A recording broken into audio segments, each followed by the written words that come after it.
Yeah, so this issue about male and female instructors, it seems only natural. A woman's way of expression is quite different from a man's way of expression. And in the traditional dances, there are dances that are specifically for women, and there are dances specifically for men. Right.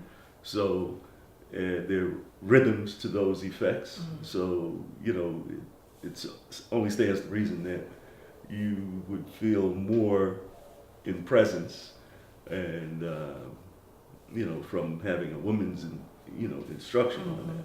So this is a good thing. So now, what other issues of life, so to speak, do you gain from participating in African dance? Well, I would just even like to mention that recently I met a woman who is an ethnomusicologist at Duquesne University, Mm-hmm. and she was presenting on African dance and the utility behind African dance. And I think that one of the things that we sometimes fall short on as people in the West doing African dance is actually the function behind it. We recognize, that this might be a dance for harvest, or this is a dance that's done to celebrate the storyteller, or this is done at different festivals. But oftentimes we don't really recognize the true history behind it or her story behind it, and we just sort of do it for performance sake. But what I recognized from meeting this sister from Duquesne is that the origins of dance on the continent was simply for function. Everything was done for a functional reason. It wasn't intended for performance at the time that it was developed, and the developments of movements come from just the reason that you're doing it. So, for example, she showed videos that she had actually recorded herself as part of her study when she had gone back home to Nigeria, and showing movements of women doing things like this. Mm-hmm. And this, we might do it as a dance move, but it was actually based upon rowing a boat. The women were rowing the boat, so it became a rhythm. Mm-hmm. So it was to a rhythm, because you work together to row. To a So rhythm, now yeah. everyone's doing this Mhm. as they're rowing the boat. And so she just showed different movements that were done for specific reasons. Mm-hmm. And what I would like to even incorporate more into what we do on this side of the ocean is to bring a regard to the utility behind the dance, so that we are actually connected to the traditions of it, not simply within the context of what the rhythm sounds like and what movements look like in conjunction with the rhythms, but the specific functions of the movements as to why they were being done.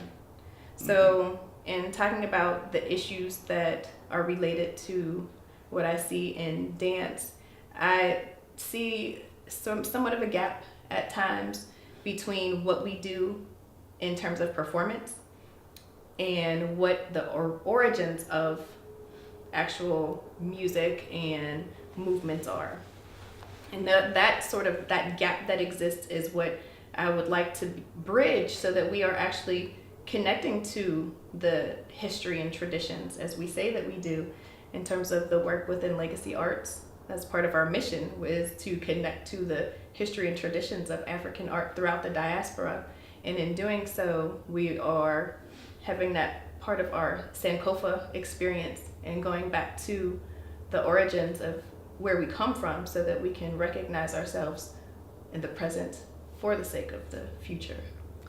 So you're attempting to bring your study of African dance, or the study of African dance, into more into a lifestyle. Is that Well, into where you're going with that? to a certain extent, not merely as a lifestyle, not specifically as a lifestyle, but also just seeing the origins more clearly. You know, I think that one of the things that I sometimes feel limited in as a person who has studied dance to a certain extent is the actual study, you know, and the actual foundations and the sort of anthropology behind it. You know, I think that we take one aspect of it, and then we do it, and we do it well. You know, we might do it well in terms of we can move. You know, we can drum, and we can bring the harmony between the dancers and the drummers, and we can put it together, and we can put it on stage, and it looks good. You know, and it feels good to see it. But I would like for us to even take it a bit further and show more clearly where it comes from, and not only where it comes from, but why we are connected to it. So yes, we feel connected because it vibrates. We vibrate with the drum, but also even talking about why did we use the drum? You know, why were rhythms created?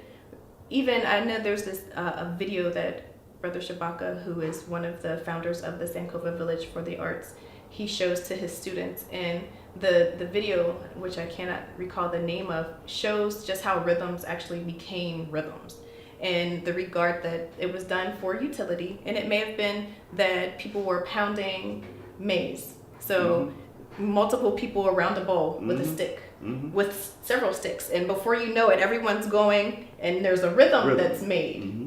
And now this is the maize rhythm, for an example. But just for us to even say, oh, that makes so much sense. You know, I never really thought of it that way. I just thought it was something that we did. But to really recognize that there's nothing new, but to see how things are connected, so that as we see that they're connected, we realize that we're connected.